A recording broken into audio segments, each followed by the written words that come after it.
y no caeré. Tú conmigo vas, eres mi esperanza y eres mi esperanza, Dios. Castillo mío, castillo mío, en quien confiaré. No temeré y no temeré.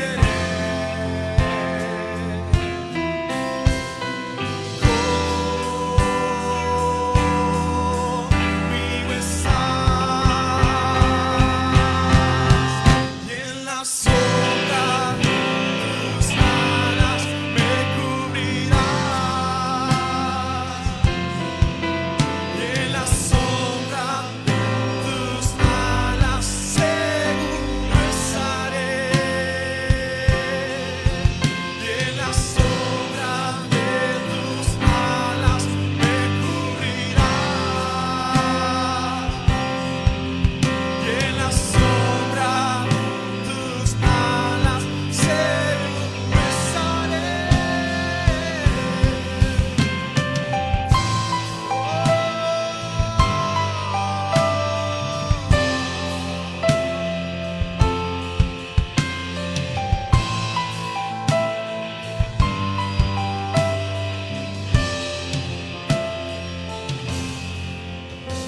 Y no temeré, tú conmigo vas,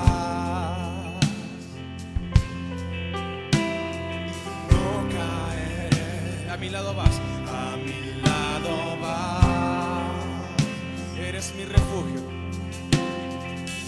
eres mi esperanza, Dios. Castillo mío, castillo mío, en quien confiaré. No temeré, no temeré. Conmigo estás,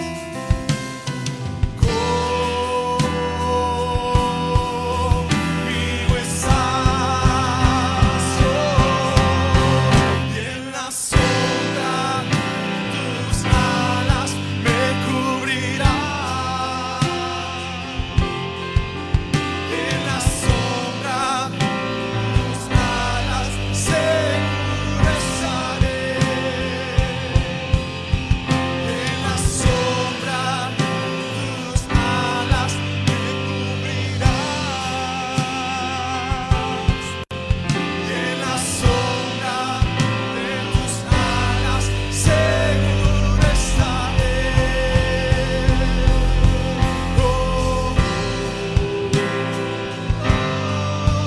Estamos seguros en ti, en tu sombra, Señor.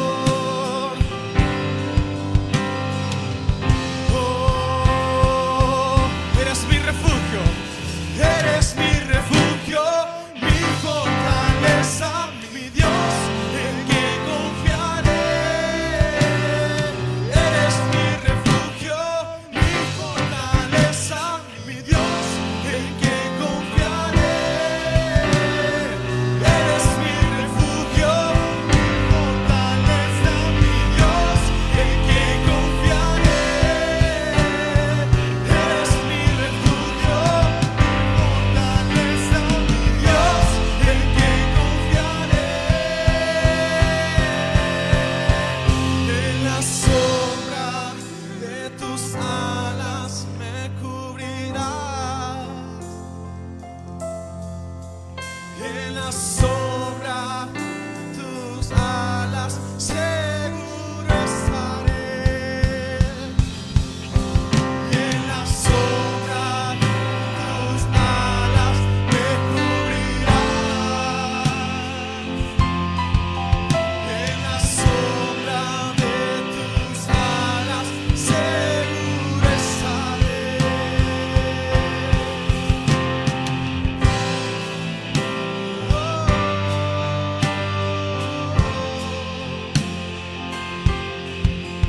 Estamos seguros en ti.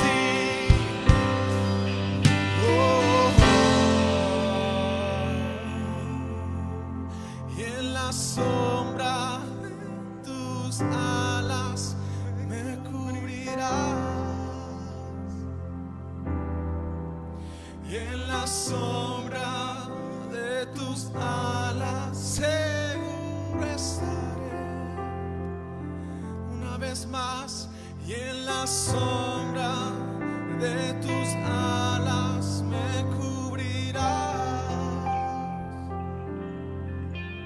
Y en la sombra de tus alas seguro estaré. Oh. ¿Cuántos se sienten seguros en su sombra? ¿Cuántos han vivido seguros y viven seguros en su sombra?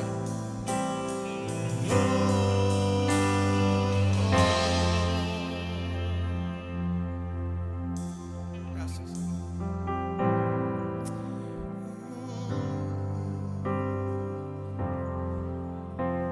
Gracias. Gracias, Señor. Y podemos decir que tu amor no tiene límites hacia nosotros. Tu amor me envuelve, me sostiene, amor sin condición. Me persigue y deja las 99 y va por mí. No puedo ganarlo ni merecerlo. Tu amor se entregó por mí. Tu amor me envuelve, me sostiene, amor sin condición. Oh,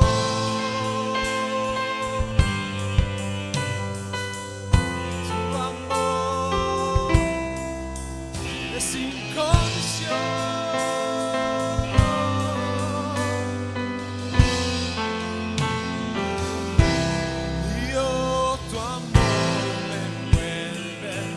Sostiene, amor sin condición. Me persigue y deja las 99 y va.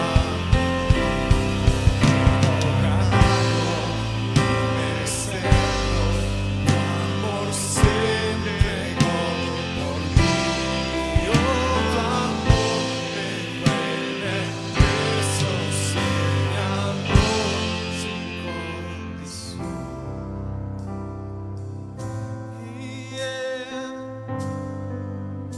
Y su amor no tiene condición. Puede levantar sus manos y agradecerle a Dios por ese amor que nos da. Porque sin merecerlo, Él nos ha amado. Sin nosotros poder ganarlo, lo hemos recibido por gracia. Tu amor,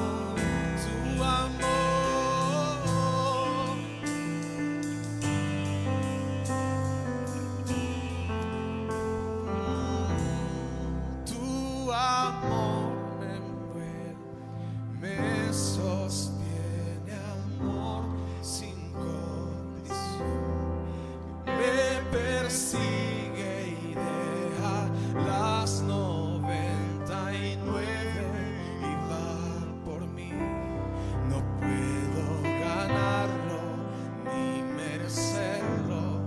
Tu amor se entregó por mí.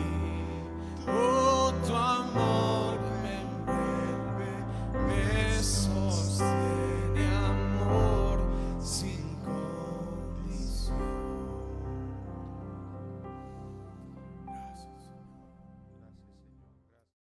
Este día vamos a hablar acerca de algunas cualidades que como iglesia, hermanos, nosotros debemos de conocer, de aplicar y de practicar para poder seguir siendo una iglesia agradable a Dios, una iglesia que agrade a Dios. Nuestros jóvenes, hermanos adultos y líderes que están presentes, nuestros jóvenes necesitan saber para qué ellos son cristianos? ¿Para qué ellos son evangélicos? Si es que se identifican como evangélicos. Las nuevas generaciones tienen un gran problema. Bueno, no uno, muchos problemas. Que nosotros también los tuvimos cuando éramos jóvenes. Y hoy llevamos otros que ya somos viejos. Son problemas de viejos. Así que jóvenes, no se alegren y no se aflijan pensando que ya los viejos no tenemos problemas. ¿Cómo no? Tenemos problemas, pero son de viejos.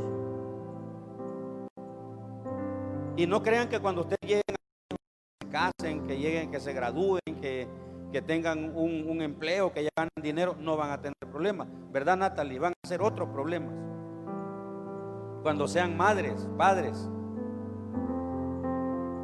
Pero eso no importa, los problemas en la vida no importa.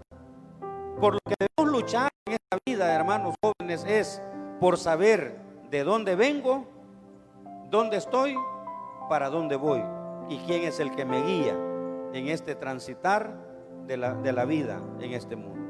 ¿Quién me está guiando? ¿Con quién arreglo cuentas? ¿A quién me someto? ¿A quién le obedezco? ¿A quién anuncio en este mundo? Entonces, como adultos tenemos un gran desafío y es seguirle modelando, no solo enseñando a nuestros jóvenes y a nuestros niños por qué y para qué somos cristianos. ¿Por qué y para qué somos cristianos? Ahora la gente, la juventud ya no se pregunta, bueno, ¿y yo por qué voy a ir a la iglesia? No, ellos dicen, ¿para qué vamos a ir? Y el para qué siempre te va a llevar a tomar o a respuestas que no te van a ayudar. El para qué. ¿Y para qué vamos a ir a la iglesia? Si allí, para que el pastor solo trata la manera de convencérselo a uno, de darle así, ¿verdad? Wiri, wiri. Y los bichos, los jóvenes de ahora, dicen ellos no se dejan engañar por nadie. Tienen la tecnología en sus manos y todo. Eso los está guiando a tomar decisiones que luego los sacan del camino, y luego están tristes, y luego están desanimados, y luego están enojados. Y estoy diciendo todo esto, mis hermanos, porque nosotros como iglesia debemos de saber para qué y por qué somos iglesia. ¿Para qué y por qué somos iglesia? ¿Qué es más bien lo que Dios espera de nosotros como iglesia? ¿Qué es lo que Él está esperando de nosotros en este tiempo? Ya viene el tiempo o la etapa donde vamos a reaperturar los grupos en las casas, y yo espero que se estén preparando para eso. Tanto los anfitriones, vamos a necesitar hermanos que digan, mi casa estará abierta para que se predique el evangelio, para que llevemos amigos y para que ahí el Señor salve a todas las personas de mi comunidad. 2, vamos a necesitar hombres y mujeres, jóvenes y adultos, líderes que quieran ser capacitados, que quieran ser entrenados para poder dirigir las reuniones en esas casas. Y 3, vamos a necesitar una congregación dispuesta a trabajar, a unirse al trabajo misional que como iglesia tenemos todavía pendiente. Porque esto no ha terminado. Si usted se da cuenta que seguimos vivos, es porque tenemos todavía una misión que cumplir en este mundo. ¿Cómo la vamos a cumplir? Pues hay diversas maneras de cómo cumplirla, y eso es lo que vamos a ir aprendiendo en el nuevo proceso. Así que quiero que vaya conmigo a la escritura, Evangelio de Lucas, capítulo 7, versículo 36 en adelante. Es una lectura algo larga, aunque no mucho, es como de unos 12, 14 versículos.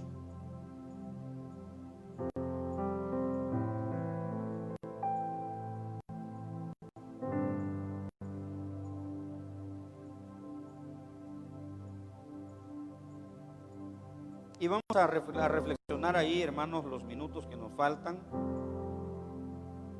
sobre las cualidades, las características, sobre algunas situaciones que la iglesia debe aprender para poder ser una iglesia que está enfocada, oiga, enfocada en la misión de Dios y no en sus propios deseos, en sus propios gustos o en sus propias prioridades. Dice el texto de la siguiente manera, Lucas 7:36 en adelante.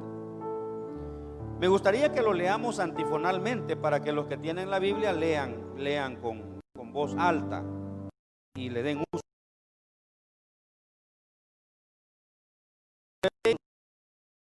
Uno yo, uno ustedes, uno yo, uno ustedes, hasta que lleguemos al 50. Uno de los fariseos rogó a Jesús que comiese con él, y habiendo entrado en casa del fariseo, se sentó a la mesa.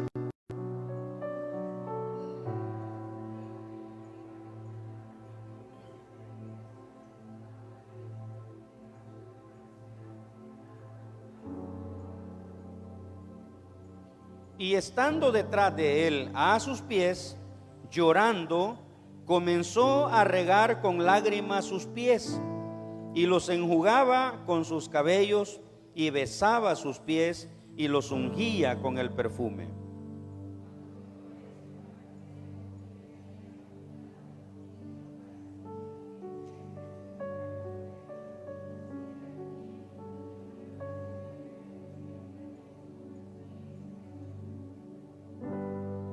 Entonces respondiendo Jesús le dijo, Simón, una cosa tengo que decirte. Y él le dijo, dime, maestro.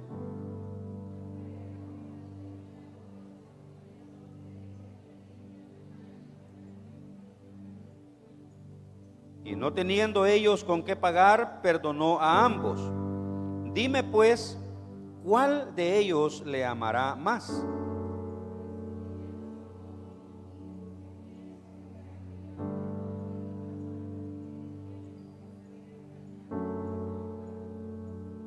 Y vuelto a la mujer, dijo a Simón, ¿ves esta mujer? Entré en tu casa y no me diste agua para mis pies, mas ésta ha regado mis pies con sus lágrimas y los ha enjugado con sus cabellos. No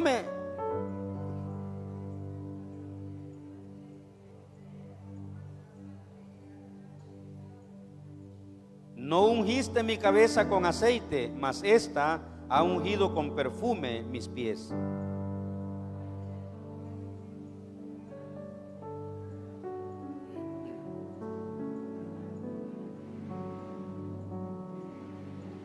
Y a ella le dijo, tus pecados te son perdonados.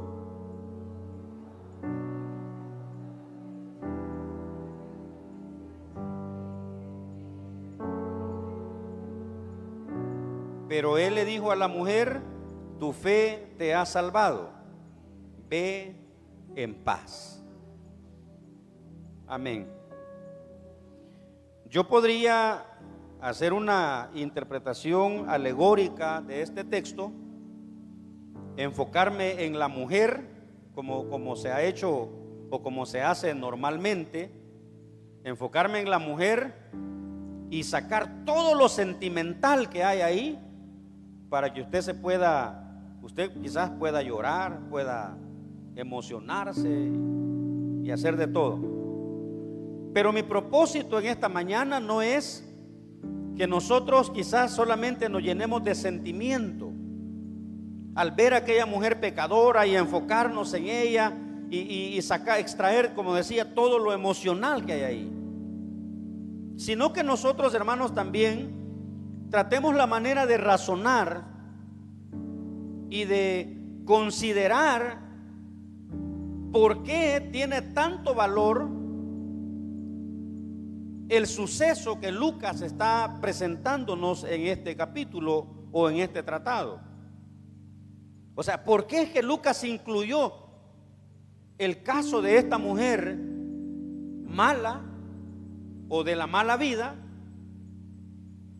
en la relación de Jesús con la gente que él pudo, digamos, tocar o contactar durante su ministerio.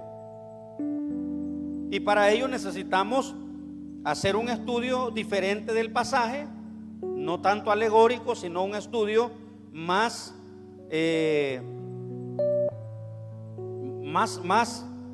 profundo y más completo de todo el pasaje, para poder descubrir que ahí encontramos, hermanos, tres acciones que Jesús tiene que realizar para poder llegar al punto principal de lo que él buscaba cuando Jesús estaba en algún lugar, cualquier lugar. Todo lugar geográfico que Jesús visitó tenía un propósito de parte de él. Jesús no iba al río Jordán solo por ir. Jesús no iba al pórtico de Salomón solo por ir. Jesús no iba a Galilea solo por ir. No fue a Gadara solo por ir. No fue a Nazaret solo por ir. Él tenía propósitos, se movía con propósito.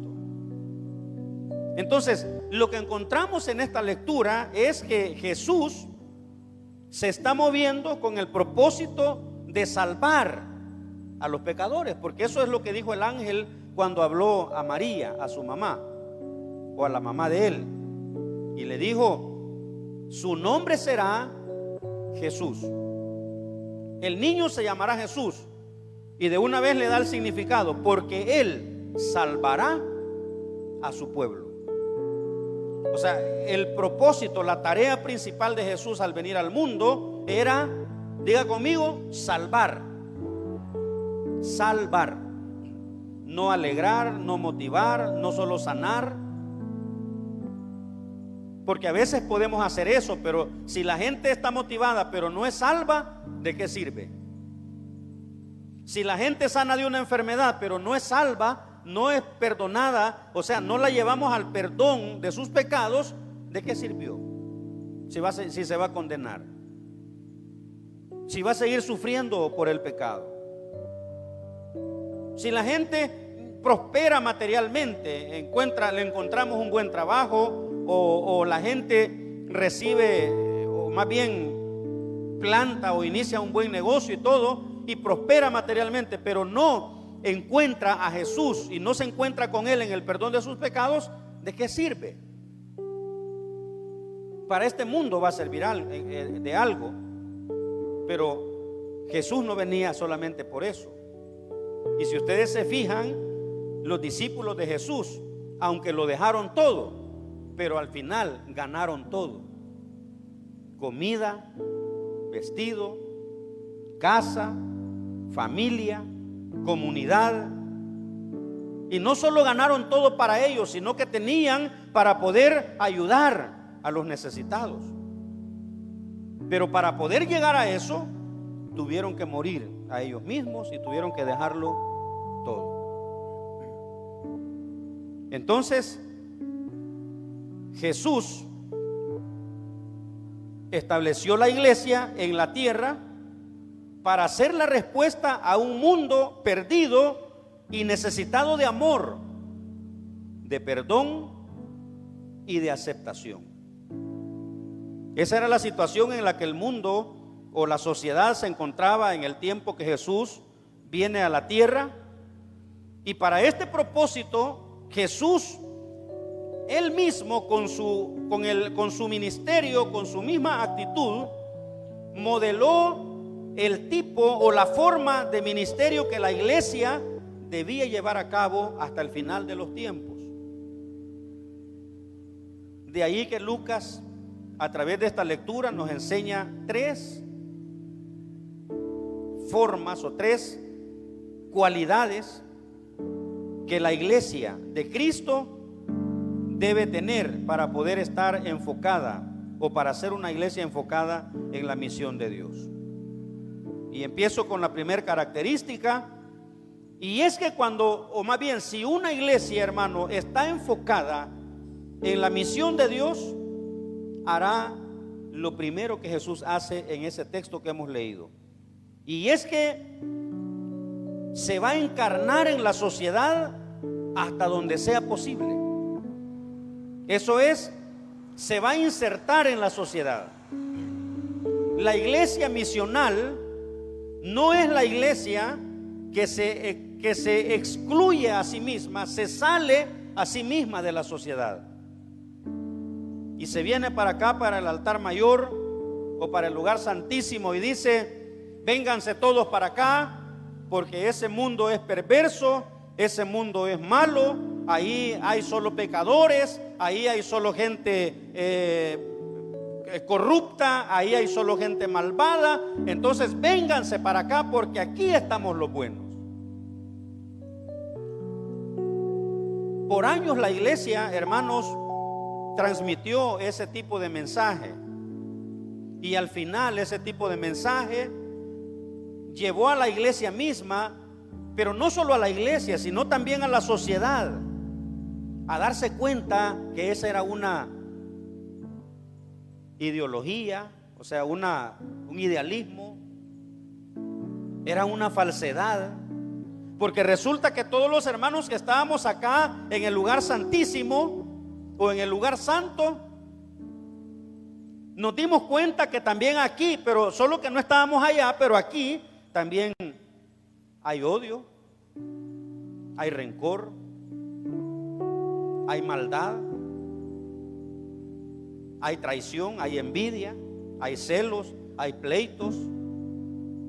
Solo que ahora estamos en el lugar santísimo, pero aquí también hay rechazo de unos a otros. ¿Por qué? O sea, no es extraño eso, porque estamos todos en un proceso de restauración, en un proceso de reconstrucción. Recuérdese usted que lo que Satanás destruyó en la vida del ser humano a través del pecado fue la imagen de Dios. No es que destruyó mis finanzas, no es que destruyó mi reputación, no, destruyó la imagen de Dios. Esa imagen que ama, que perdona, que comprende, que es bondadoso, que es perdonador. Esa imagen, hermanos amados, es la que Satanás destruye con el pecado.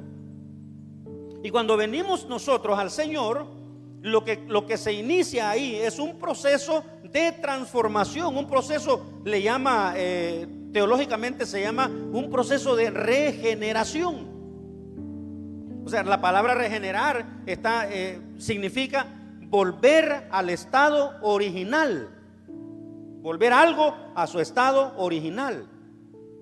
Entonces, lo que Dios, la lucha de Dios, el plan de Dios con la iglesia en la actualidad es ese: llevarnos a que seamos como era, digamos, Adán en el huerto,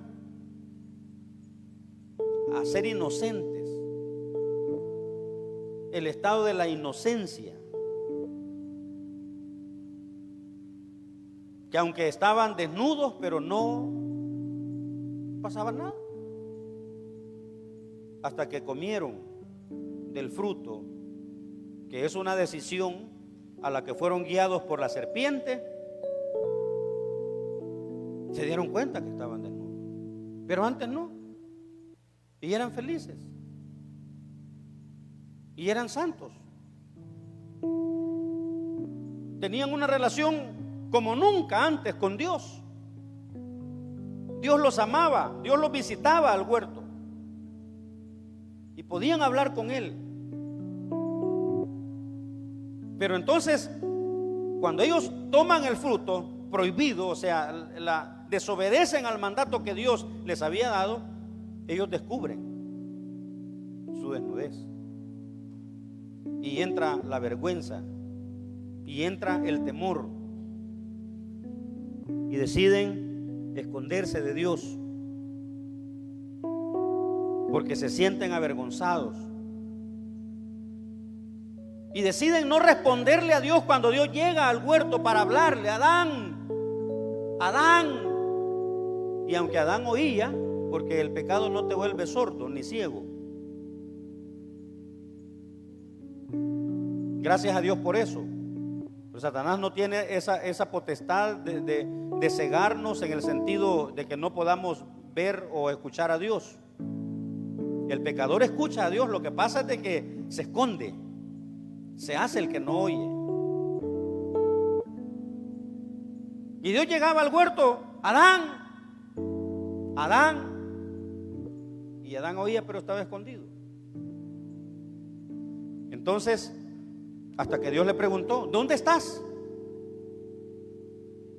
Y entonces sacó la cara a Adán: estoy detrás de la batería, aquí me escondí detrás del bajo, estoy detrás del púlpito, Señor. Estaba escondido. ¿Qué es lo que está sucediendo ahí? Y hasta ahí voy a quedar, porque si sigo, pues lo que está sucediendo es que la imagen de Dios en esa primera pareja ha sido distorsionada, ha sido descontrolada, al grado que aquel a quien amaban ya no, ahora le tienen miedo. Aquel a quien le obedecían, ahora ya no lo quieren ni oír.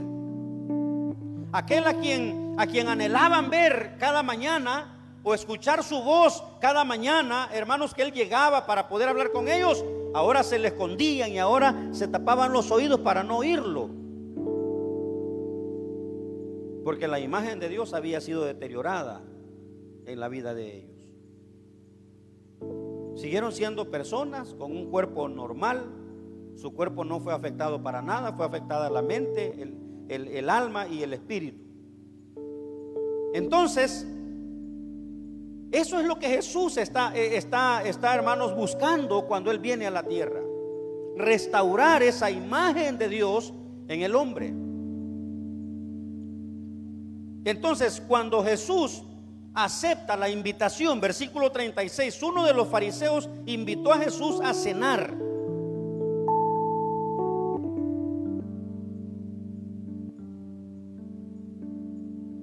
Lo invita a cenar porque la cena ya es casi noche.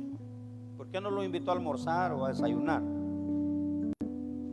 Pero recuérdense ustedes que los fariseos tenían ese problemita, ¿verdad? Si yo le digo a Jesús que venga a mi casa, los demás fariseos me van a molestar, me van a reclamar, me van a regañar. Algo así como cuando un amigo, voy a decir esto sin ninguna ofensa ni nada, pero como cuando un amigo católico me decía a mí: fíjese que si yo voy a la iglesia, me decía, al culto, me van a reclamar, el padre me va a llamar, los hermanos de mi comunidad, ¿verdad?, me van a reclamar y ellos se van a sentir mal. No quisiera eso. Mejor voy a llegar en la noche, nos tomamos un café, platicamos, le hago algunas preguntas y luego me ven. Pero quiero que sepa, me decía él, que me gusta el evangelio. Entonces el fariseo le gustaba, o sea, se sentía atraído por lo que Cristo estaba haciendo. Nunca lo habían visto. Nunca habían visto a un fariseo, a un rabino, sanar a un ciego. Nunca habían visto, hermanos amados, a uno de esa generación, obviamente, porque en el Antiguo Testamento estaba Isaías, que hasta resucitó muertos, o Eliseo, estaba Josué, estaba Moisés, pero esas eran generaciones más distantes en cuanto a la línea de tiempo. Pero ellos en su generación no habían visto eso. Entonces el fariseo en alguna medida se sentía atraído por lo que Jesús estaba haciendo. Y dice: lo voy a invitar a mi casa para ver qué hablamos, para ver qué le saco. Queda claro que no era la intención del fariseo, hermanos, hacerse discípulo de Jesús, porque si no, ahí hubiera aprovechado. O quizás no era el tiempo para él, era el tiempo para la mujer que llegó ahí. Pero dice el texto que uno de los fariseos invitó a Jesús a cenar. Así que Jesús fue a su casa y se sentó a comer, dice la Nueva Traducción Viviente. Entonces, primera cualidad de una iglesia enfocada en la misión de Dios es que no le teme a la sociedad. O sea, no huye de la sociedad, sino que se inserta en la sociedad hasta donde le es posible. Es parte de la sociedad. Yo ayer que estaban inaugurando el polideportivo, en la computadora me salía ahí el anuncio. Yo estaba viendo la convención de mujeres, pero en un cuadrito pequeño me salía el anuncio de que también se estaba inaugurándose el polideportivo. Y a mí me daba, yo decía, dije por un momento, yo debía haber estado allá. Me hubiera gustado que me invitaran, pues, pero no me invitaron. Aunque como parte de la comunidad yo podía ir, no como pastor, sino como un ciudadano más de Arce. Entonces, hermanos, pero no fue así. Yo estaba gozándome ahí en la convención de mujeres, y las mujeres solo saludaban mujeres, y yo amén, decía yo, ¿verdad? Porque de todos modos no logran ver que hay hombres ahí también Entonces, la iglesia, así como Jesús, no puede aislarse de la sociedad. ¿Qué estoy diciendo con esto? Que si usted como cristiano, en su pasaje, en su colonia, en su caserito, ¿verdad? De repente hay un amigo o el líder de la comunidad que va a celebrar la inauguración de una calle, ¿verdad? La inauguración del agua potable o de un proyecto de tendido eléctrico, y usted como ciudadano, pero también como cristiano, es invitado a estar ahí. Usted puede ir. Por eso digo, hasta donde le sea posible. Y ya he hablado algo otras cosas aquí que tienen que ver con hacer la diferencia entre lo que es netamente religioso y lo que tiene que ver con actividades, ¿cómo se llama? Que son culturales o cívicas, ¿verdad? De nuestro país. Obviamente hay actividades donde no vamos a ir porque no vamos a encontrar el propósito, pues, ¿verdad? Para poder hacer o que suceda algo en ese lugar. Entonces, el fariseo invitó a Jesús a la casa. Jesús aceptó la invitación del fariseo y fue a su casa, pero no solo fue a la casa. Dice que llegó, entró, se sentó a la mesa y comió. Y fíjense bien, no le dijo: mira, fariseo, dame un tiempo porque quiero orar. Ni siquiera dice que le dijo: oremos por los alimentos, pues.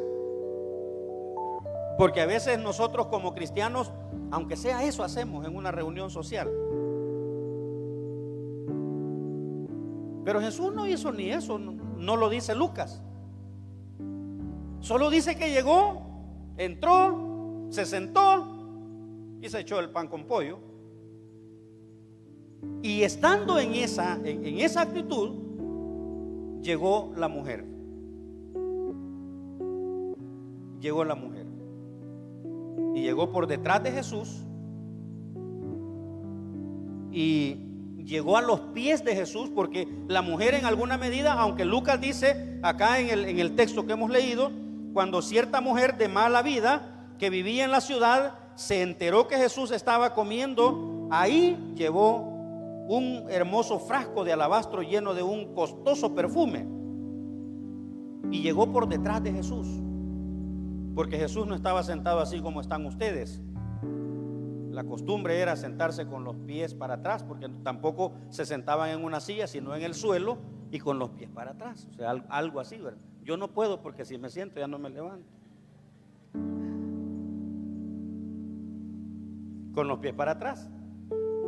Entonces, por eso dice el texto que la mujer llegó por detrás y le empezó a ungir los pies, a tocar los pies.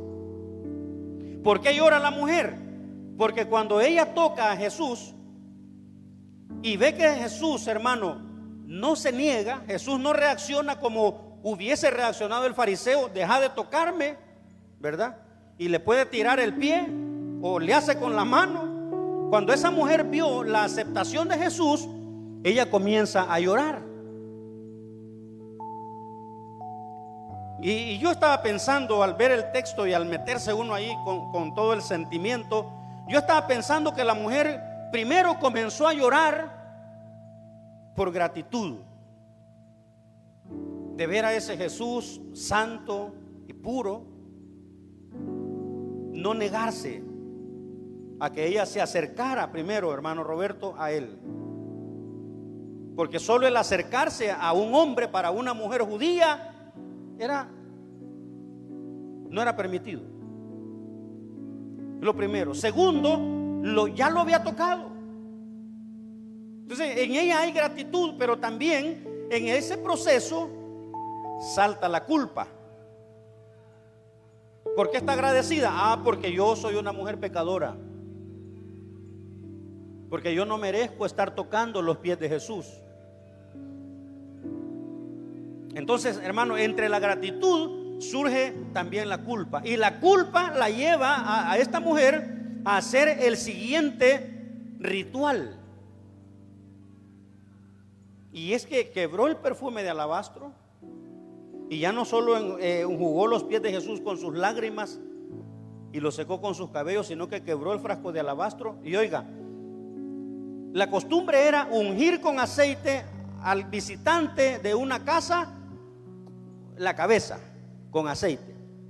Pero ella sabía que no podía tocar la cabeza de Jesús. Y ella estaba en una condición de humillación. Así que ya me dejó tocar los pies, pero tampoco en el mismo acto ella iba a abusar y subir hasta la cabeza. Entonces quebró el frasco de perfume y lo derramó en sus pies y ungió sus pies. Ese es un acto, hermanos, de arrepentimiento tan glorioso que nos enseña a nosotros como iglesia que Jesús no encuadró. Oigan esto que voy a decir. Jesús no encuadró o no estandarizó la forma como un pecador debe venir arrepentido a Él. O sea, no dijo Jesús: bueno, señores, de aquí en adelante todo aquel que se quiera arrepentir de sus pecados tiene que venir a lavarme los pies, tiene que venir a ungir los pies, tiene que llorar, lavarlos con las lágrimas primero, luego secarlos con el cabello. ¿Qué pasaría con los pelones? Y tiene que traer un frasco de alabastro para ungir los pies después. Jesús no estandariza eso. La mujer lo hace, es un ritual que ella hace, que no está en la ley, pero que surge de su corazón, que surge de la gratitud, que surge, hermanos, del deseo de ser amada, de ser perdonada por Dios. Y no pierde la oportunidad de que ese día está Jesús en su comunidad.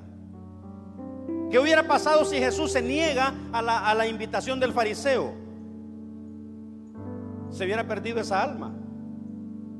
Porque esa era una mujer que, según se ve en el texto, estaba esperando una oportunidad. Así hay mucha gente en nuestra ciudad que está esperando una oportunidad de que alguien de los que dicen o de los que decimos ser cristianos llegue un día a su casa por invitación o porque Dios lo envía y haga un acto de caridad con ellos. Y le mostremos a las personas que a pesar de lo que son aceptados por nosotros.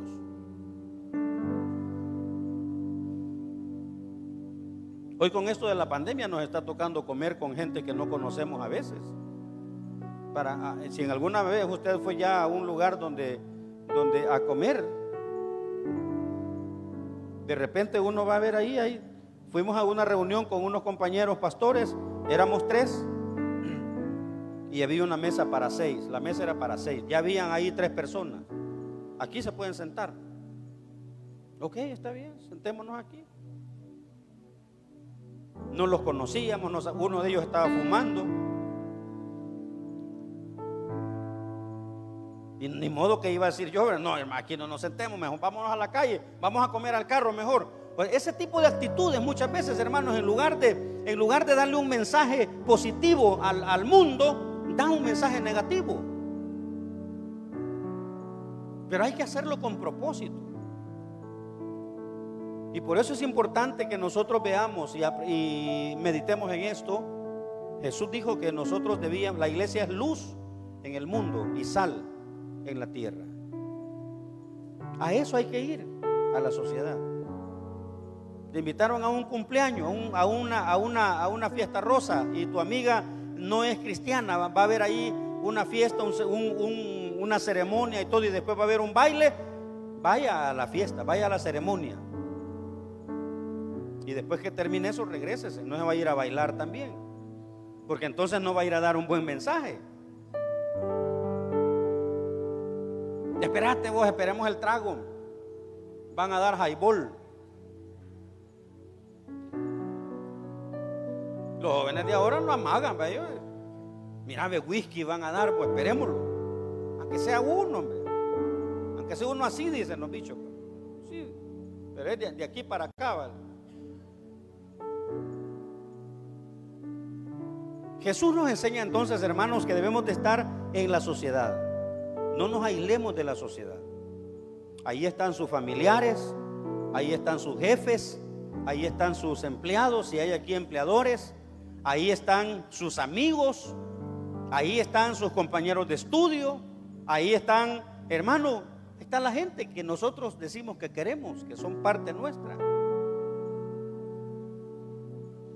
Y como dije, Jesús no hizo un culto ahí. Jesús no pidió un tiempo para leer una lectura de la palabra, para hacer una oración. ¿Qué fue lo que hizo Jesús? Permitir, hermano, que la mujer hiciera su ritual de arrepentimiento en los pies de él. Porque él sabía que con ese ritual la mujer se iba a liberar de sus pecados, y después él solamente iba a declararle una palabra, y es: tu fe te ha salvado. Vete. Ese fue todo el mensaje que le dio a ella. Al fariseo le pegó una pescoceada, perdón la palabra hebrea, pero le dio una, que ahorita vamos a ver eso.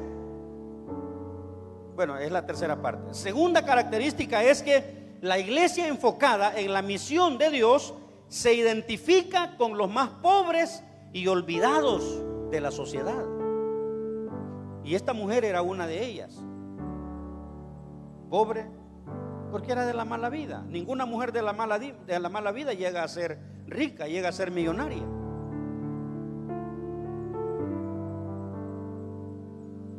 Entonces Jesús se identificó con aquella mujer, permitiéndole hacer lo que ella consideró necesario para hallar misericordia y aceptación de parte de Jesús. La mujer, aunque de mala vida, estaba respetando las costumbres de los judíos. Jesús aceptó a la mujer. Jesús tuvo compasión, tuvo misericordia y perdón hacia aquella mujer, y al final esa mujer de la mala vida fue restaurada de su condición perdida, y fue la imagen de Dios restaurada en ella. Y la tercera característica es un llamado de Jesús a cambiar los paradigmas religiosos. O sea, tercera característica para la iglesia es que nosotros, mis hermanos, debemos de cambiar aquellos paradigmas religiosos que por pura religiosidad nos apartan de la sociedad. Nos han apartado hasta de familiares. Yo recuerdo a un pastor, uno de mis pastores, que en una ocasión le gritó a su hijo adolescente, como estaba como Marquitos, quizás el muchacho, y le dijo: mira, le dijo, si no vas a estar en el culto, si no querés entrar al culto, le dijo, entonces salite del templo, porque él estaba, o sea, hacia afuera del templo, y si es posible, le dijo, te salís de la casa, porque yo no quiero impíos en mi casa. Y si yo estaba enfrente, yo estaba con el pastor, yo no quiero pecadores en mi casa. Y el muchacho pues no lloró ahí, pues porque había gente, habían hermanos. Pero el pastor se lo dijo así con una gran autoridad religiosa, ¿verdad? Humilló a su hijo, lo avergonzó. Y lo más tremendo fue esto, que cuando él se dio cuenta que el hijo estaba viendo televisión en la sala de la casa pastoral, lo mandó a traer. Y todo el tiempo que él predicó, el hijo pasó hincado ahí. Y yo miraba que aquel cipote lloraba, pero yo dije, llora de bravo, llora de a saber de qué. Ahí está recibiendo para ver qué le va a hacer a este pastor más noche. Y lo tuvo, él predicando y el cipote de rodillas ahí. ¿De qué religiosidad? Digo, ¿hasta dónde uno, aún como pastor, hermano, puede llegar de religioso? No es así como vamos a ganar a nuestros hijos. Tampoco es dándoles libertad para que hagan todo lo que quieren.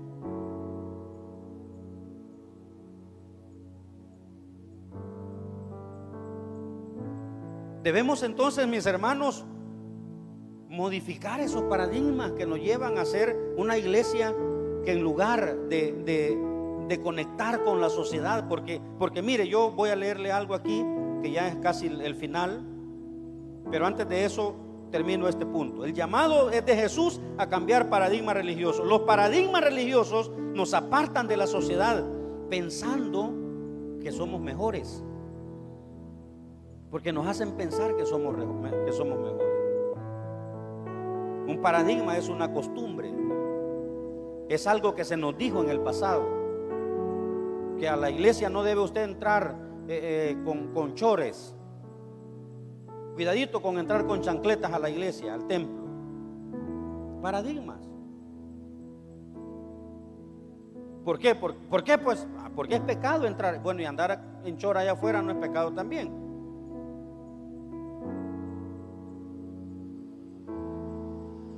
Yo fui criado así.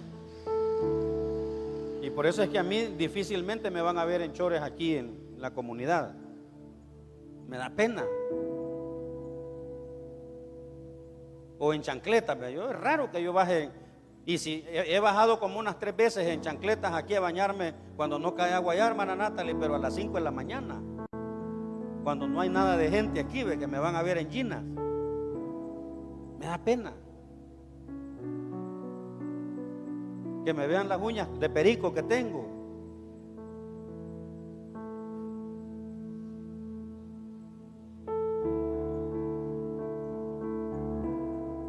Ayer estaba viendo un video de una universidad de Jerusalén, una universidad hebrea en Jerusalén, y estaba viendo en un tutorial, creo, un documental que estaban pasando, que las mujeres judías allá en Israel van a la playa y se bañan con todo y hábito. Sí, andan cubiertas hasta todo. Su hábito, su vestidón que ellas tienen, no se lo quitan, así se meten al mar y ahí andan. Y andan, o sea, lo estaban pasando no para criticar eso, sino para mostrar que esa gente no tiene ninguna, ¿cómo se llama? Ningún rechazo con los demás, porque andan en medio de turistas de aquí de Centroamérica, de Europa y todo, que andan en bikinis. Mujeres en bikini, hombres ahí también, y las judías con sus grandes vestidones, bañándose ahí también va surfeando y todo eso.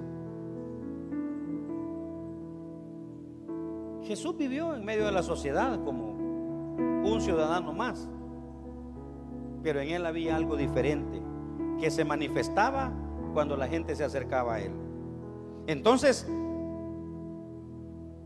lo que le dice a este hombre, y con esto voy a ir concluyendo, le dice: mira, Simón, porque dice que Simón dijo, si fuera profeta, cuando vio lo que la mujer estaba haciendo, y él se estaba dejando, ¿verdad? Dice, si fuera profeta, pudiera darse cuenta qué clase de mujer es. ¿Cuál es la contraparte de eso? Jesús es mentiroso, no sabe nada. Y así hay gente que lo mide a uno, ¿verdad? Están enfermos en la casa, no le han dicho a nadie, Y llega un momento de revelación, ¿verdad? Y dicen, si el pastor fuera realmente un hombre de Dios, ya se hubiera dado cuenta que yo estoy enfermo o que yo estoy enferma y que me estoy muriendo y me hubiera venido a ver. Pero nada, no pasa nada. Ese hombre no es de Dios, es un carnal. Ya no me voy a congregar ahí.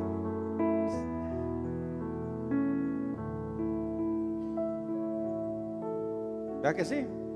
¿Cuántos han hecho eso? Así somos, como el fariseo.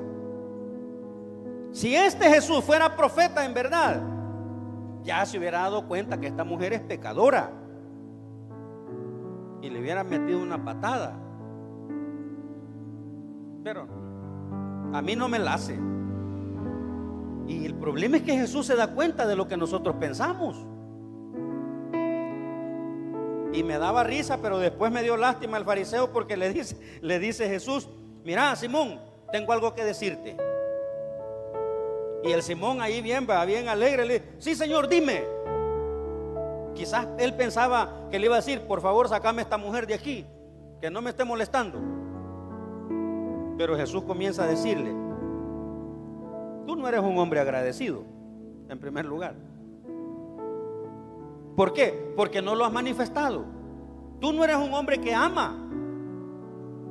Porque entré a tu casa y la costumbre judía era que el que visita, si yo soy el dueño de casa, Samuel como diácono es un siervo, un esclavo del Señor. Yo le digo: Samuel, a toda persona que venga a visitar a mi casa, tiene que lavarle los pies. Ese era el trabajo del esclavo. Lavarle los pies al visitante en señal de que era bien recibido. Pero el fariseo invitó a Jesús y no le lavó los pies. La otra costumbre era que había que ungirle la cabeza, tampoco lo hizo. Otra costumbre era el saludo, había que darle beso en la mejilla, no lo hizo. O sea, solo le dijo: vení, Jesús, bienvenido, pase adelante, siéntese ahí. Ya le vamos a dar su platito porque usted es un hambriento. Usted buscando quien le dé de comer anda. Así piensa mucha gente también de los pastores hoy. Digo, gente impía, gente pecadora. Entonces le dice Jesús: no tienes amor, no tienes agradecimiento, no conoces nada de eso. No me lavaste los pies, no me diste beso, no me ungiste con aceite. Oiga lo que le dijo. Lo confrontó, o sea, por eso dijo, le pegó una buena al fariseo. Pero luego a la mujer le dice a este hombre: mira, esta mujer está arrodillada ahí, está postrada, ha hecho todo lo que tú no hiciste conmigo.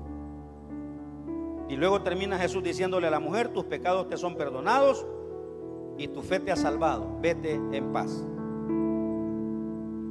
De los personajes de esta lectura, los cuales son Jesús, el fariseo y la mujer pecadora, ¿a quién la iglesia debería imitar?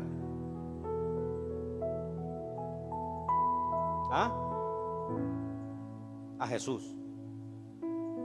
Hay tres personajes: el fariseo, la mujer y Jesús. Pero ¿saben ustedes que la iglesia ha estado imitando a los fariseos por mucho tiempo?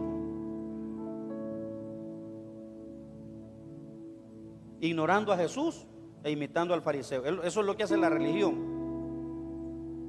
Debemos imitar a Jesús. Él acepta, Él ama, Él perdona, es permisivo hasta donde puede. Entonces Jesús es nuestro modelo a seguir, iglesia. Y tres conclusiones y cerramos. La sociedad sigue siendo el estanque de pesca para la iglesia de hoy. Así que no veamos a la sociedad como algo que no nos importa, algo con lo que no tenemos nada que ver, porque de ahí es donde vamos a traer almas para el Señor. Lo mismo necesitamos imitar a Jesús en el sentido de insertarnos en la sociedad con el propósito de ser luz en medio de las tinieblas e impactar con nuestro actuar hacia las personas que vienen a la iglesia y con una palabra contundente de liberación de pecados y de la culpa. No solo permitamos que la gente venga a nosotros, también debemos conocer la palabra, así como estamos ahorita, pues, edificando, aprendiendo, porque hay que declararle una palabra a la gente que viene agradecida. A veces he tenido experiencias de personas que se acercan a mí y me dicen: mire, fíjese que he sentido en mi corazón darle esta ofrenda. Y entonces yo tomo la ofrenda y le digo: voy a orar por usted. Si yo sé que es una persona que no ha conocido a Jesús, mi oración va enfocada a eso, a que esa persona sea salva, no a que le siga tocando el corazón para que me siga dando dinero. Aunque si el Señor la salva, probablemente va a suceder, pero no debe ser ese el enfoque.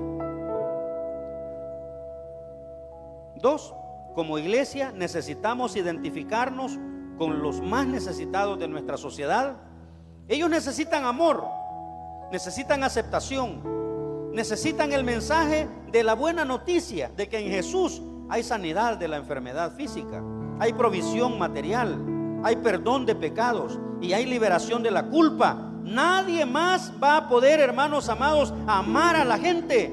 Nadie más los va a aceptar y nadie más les va a poder dar el mensaje que Cristo nos ha dado a nosotros. Nadie más lo puede hacer. Y tercer conclusión, como aquel fariseo, nosotros también debemos corregir aquellas actitudes religiosas que no nos permiten aceptar, amar y liberar a las personas que están necesitadas en nuestra sociedad. Si usted quiere, vaya a su casa, haga de nuevo la lectura. Y hay muchos pasajes en la escritura, en los evangelios, en donde Jesús modeló ese tipo de actitud para la iglesia de hoy. Se trata, hermanos amados, la iglesia, el trabajo de la iglesia trata con buscar a las personas para que vengan a Jesús, para que sean salvas de la condenación, del pecado y puedan, hermanos, ser parte de una mejor comunidad. Una comunidad donde hay salud, donde hay vida, donde hay gozo, donde hay paz y donde hay amor y aceptación.